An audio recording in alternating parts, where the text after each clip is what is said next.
সমস্যা তো তোমারে বলছি আমি, সোনা। তোমারে দেখলে আমার দিলে ধড়কান বাইরে যায়। আর আরেকটা সমস্যা হচ্ছে তোমার তেজ। তেজি পোলা না আমার হেভি পছন্দ। সুমাইয়া রিমু উঠতি মডেল।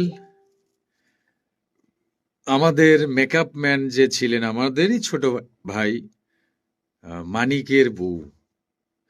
তো মানিক প্রথমে আমাদের কাছে নিয়ে আসে, শুটিং স্পটেই নিয়ে আসছিল কোন এক ছবির শুটিং এ এফডিসিতে।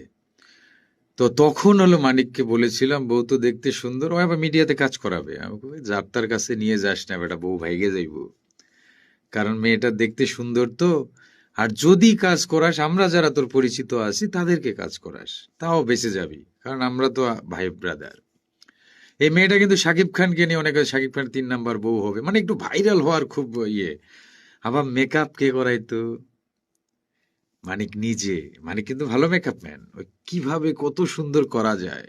সে মেয়ে ডিভোর্স দিছে মানিক রে। আর আমাদের দেশের কিছু পুরুষ আছে খাওয়া মালকে খুব পছন্দ করে। হ্যাঁ, ঘরে কিন্তু এর সে কিউট বউ, কিন্তু খাওয়া মালগুলা ভিতরে তো কিছু নাই, বাচ্চা চুষে শেষ করেছে। ওইটারে মোটামুটি একটু ফর্ম টম দিয়ে পাহাড় বানিয়ে ওই পুরুষের সামনে গেলে ওই পুরুষ মনে করে কি পাইলাম রে। তারপর যখন সেই প্রেমের পর বিয়ে শাদী, তারপর তো ওমা ভিতরে তো কিচ্ছু নাই।